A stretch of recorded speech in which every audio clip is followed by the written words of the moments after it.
चलो करे हम सही रूहानी, हाथ में हाथ लिए बाबा के चलो करे हम सही रूहानी, हाथ में हाथ लिए बाबा के चलो करे हम सही रूहानी, हाथ में हाथ लिए बाबा के। समृद्धियों के हम पंख लगा कर तीनों लोक में जाए,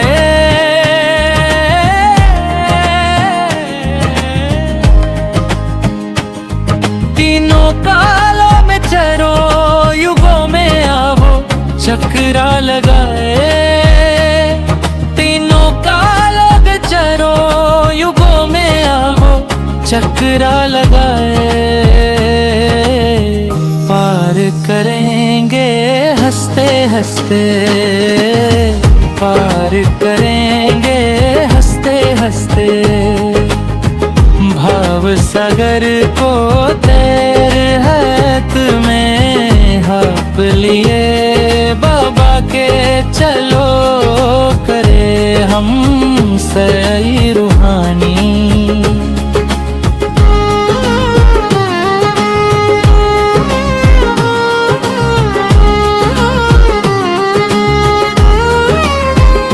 This is a Sakar Murli of the 16th of January 2026. Essence, sweet children, you definitely receive the fruit of whatever actions you perform.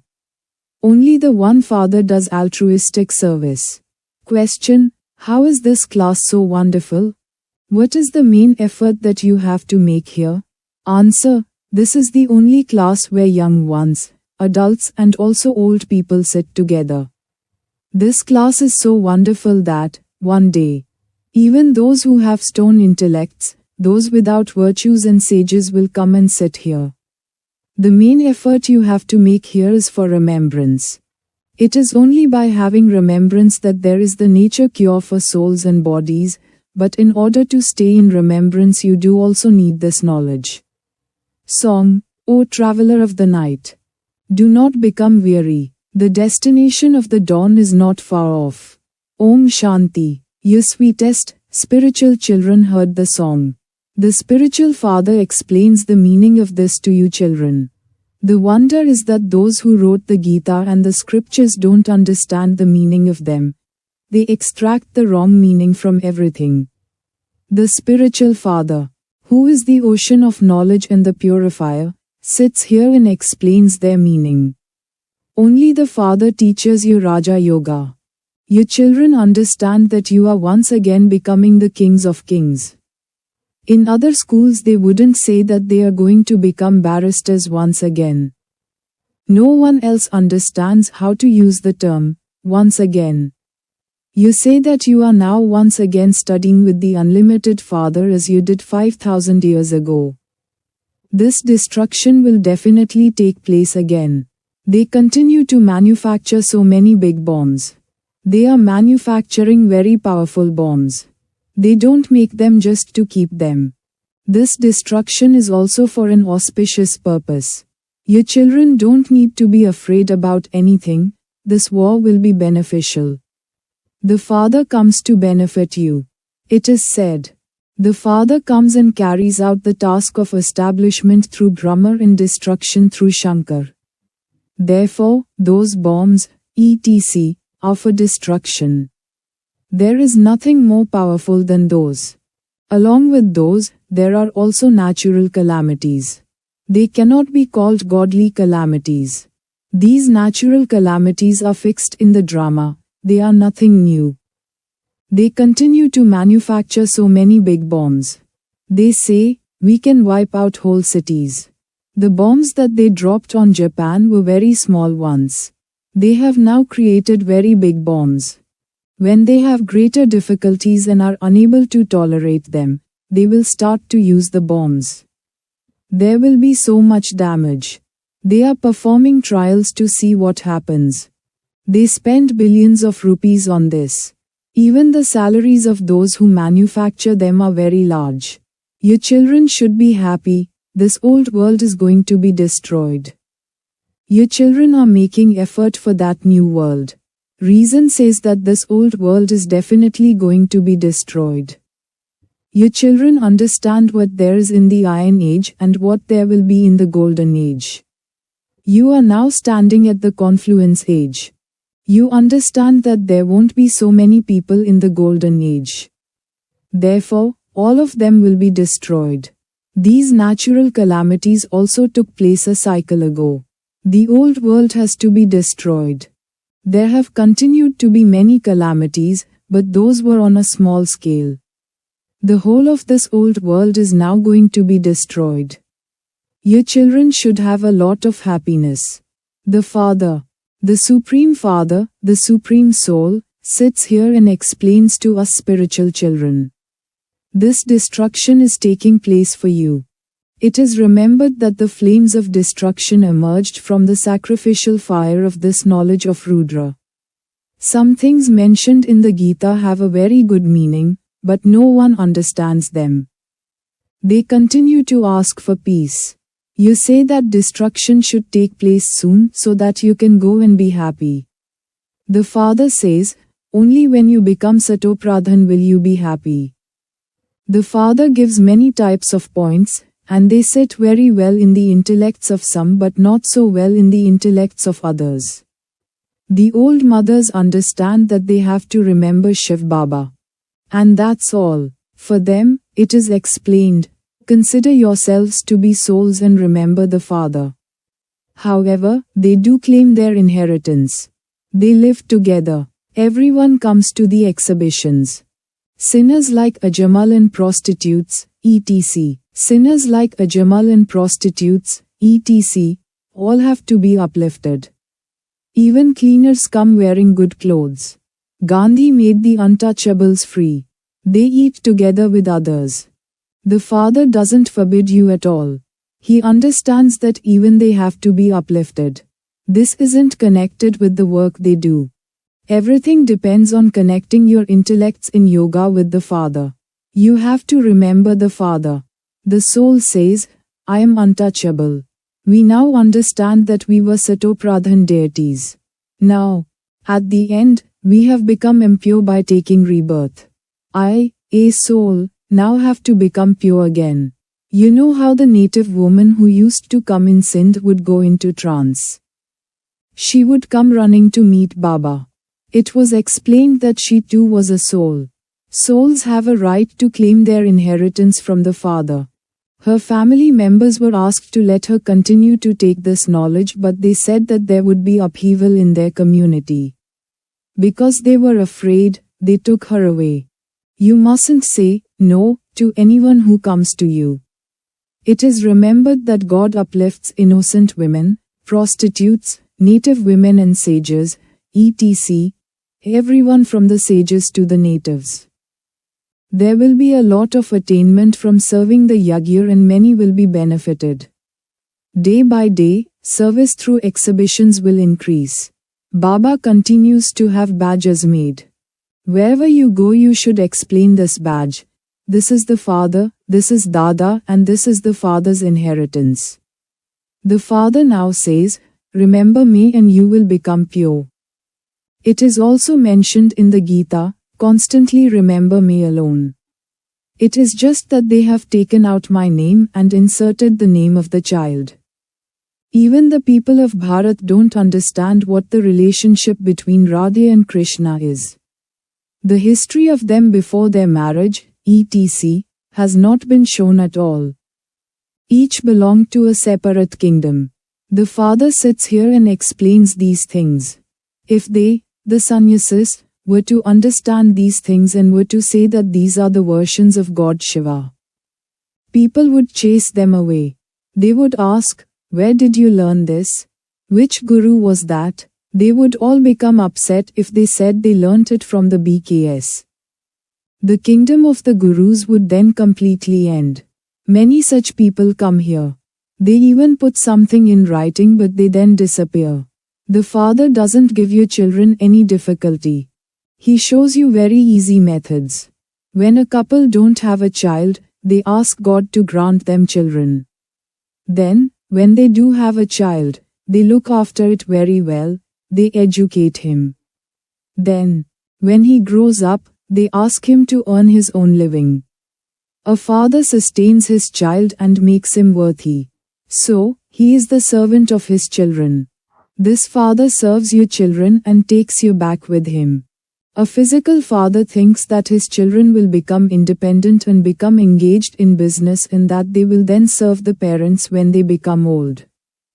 That father doesn't ask for any service for himself. That one is altruistic. A physical father believes that it is his children's duty to look after him for as long as he lives. He has that desire. That father says, I do altruistic service. I don't rule a kingdom. I am so altruistic. Whatever others do, they definitely receive the fruit of that. That one is the father of all. He says, I give you children the kingdom of heaven. You attain such an elevated status. I am just the master of Brahmand. You too become that, but you also receive the kingdom and then lose it. I neither receive the kingdom nor do I lose it. This is in my part in the drama. Your children continue to make effort to claim your inheritance of happiness. All others simply ask for peace. Those gurus say that happiness is like the droppings of a crow. That is why they only want peace. They cannot take this knowledge. They don't understand anything about happiness. The father explains, only I can give you the inheritance of peace and happiness. There are no gurus in the golden and silver ages. Ravan doesn't exist there. That is the godly kingdom. This drama is predestined. These things will not sit in the intellect of anyone else. Therefore, your children should imbibe these things very well and claim a high status. You are now at the confluence age. You understand that the kingdom of that new world is being established. You are at the confluence age and all the rest are in the iron age. They say that the duration of each cycle is hundreds of thousands of years. They are in total darkness. It is remembered that they were sleeping in the sleep of Kumbhakarna. The victory of the Pandavas has been remembered. You are Brahmins. Only Brahmins create sacrificial fires. This is the greatest, unlimited, most important sacrificial fire of God Rudra. There are many types of limited sacrificial fires. This sacrificial fire is only created once. There are no sacrificial fires in the golden and silver ages because there is no question of calamities, etc. there. All of those sacrificial fires are limited. This one is unlimited. This sacrificial fire, in which the unlimited sacrifice has to be made, is created by the unlimited Father. Afterwards, there won't be any sacrificial fires for half a cycle. There is no kingdom of Ravan there. All of those things start when the kingdom of Ravan starts. This unlimited sacrificial fire is only created once. And the whole of this old world is sacrificed into it. This is the unlimited sacrificial fire of this knowledge of Rudra. The main things here are knowledge and yoga. Yoga means remembrance. The word, remembrance, is very sweet, whereas the word, yoga, has become very common. No one understands the meaning of yoga. You can explain that yoga means to remember the Father. Baba, you give us the unlimited inheritance. The soul says, Baba, you have come once again. I had forgotten you. You gave me the sovereignty. You have now come and met me again. I will definitely follow your Srimat. You have to talk to yourself in this way. Baba, you are showing me a very good path. I forget it every cycle. The Father is now making you such that you don't forget. This is why you now have to remember the Father alone. Only by having this remembrance will you receive your inheritance. It is when I come personally in front of you that I explain to you. Until then, you continue to sing, you are the remover of sorrow and the bestower of happiness. You sing this praise but you neither understand about souls nor about the Supreme Soul. You now understand that an imperishable part is recorded in such a tiny point. The Father explains this. He is also called the Supreme Father, the Supreme Soul. He is the Supreme Soul. It isn't that he is like 1,000 suns that never becomes dim. I continue to teach you as a teacher does. There are so many children. Look how wonderful this class is. Look at who is studying here. Even innocent women, those without virtues and sages will come and sit here one day. Old women and young children are also sitting here. Have you ever seen such a school? Here, effort is made for remembrance. It is this remembrance that takes time. To make effort for remembrance is also knowledge. There is this knowledge for remembrance too. There is also this knowledge for explaining the cycle. This is called the real natural nature cure. Your souls become completely pure. Those cures are for bodies, whereas this cure is for souls. Alloy has been mixed into souls. Real gold makes real jewelry. Your children understand that Shiv Baba has personally come here. Your children definitely do have to remember the Father. We now have to return home. We have to go from this side to the other side. Remember the Father, the inheritance in your home. That is the sweet silence home. Sorrow is caused by peacelessness, whereas happiness is experienced by peace. In the golden age, you have peace. Happiness and prosperity, you have everything. There is no question of fighting or quarreling there. The only concern you children should have is to become Sato Pradhan, real gold. Because only then will you claim a high status. You are receiving spiritual food which you have to chew and digest. What main points did we hear today? It has been explained to you that there are two types of pilgrimage, spiritual and physical. Only this spiritual pilgrimage is useful. God speaks, Manmanabhav, Acha, to you sweetest, beloved, long lost and now found children, love, remembrance and good morning from the mother, the father, Bap Dada. The spiritual father says Namaste to you spiritual children. Essence for Dharna. 1. This destruction is auspicious and so you mustn't be afraid. Remain constantly happy by remaining aware that the benevolent Father only inspires beneficial things to be done. 2nd, constantly have the one concern to become Sato Pradhan, real gold, and claim a high status. Continue to chew and digest the spiritual food that you receive. Blessing. May you become an embodiment of complete success by considering yourself to be responsible and performing every action accurately. At this time, every elevated action of you elevated confluence aged souls becomes a law for the whole cycle. Therefore, perform every action while considering yourself to be a lawmaker. By doing this, your carelessness will automatically finish. At the confluence age, you are lawmakers, responsible souls. Perform every action with this faith. Because the actions you perform in the right way will definitely bring you complete success. Slogan: when the Father, the Almighty Authority, is with you, Maya becomes a paper tiger. Avyakt Signal. In this Avyakt month, stay free from bondage and experience the stage of liberation in life. The easy way to remain constantly liberated in life is I and my Baba. It is the consciousness of mine that creates a bondage. If everything is my Baba, everything else then finishes. When the consciousness of mine for everything else finishes and becomes one, you then become free from bondage. Remember that you are a Brahman soul who is liberated in life. Om Shanti.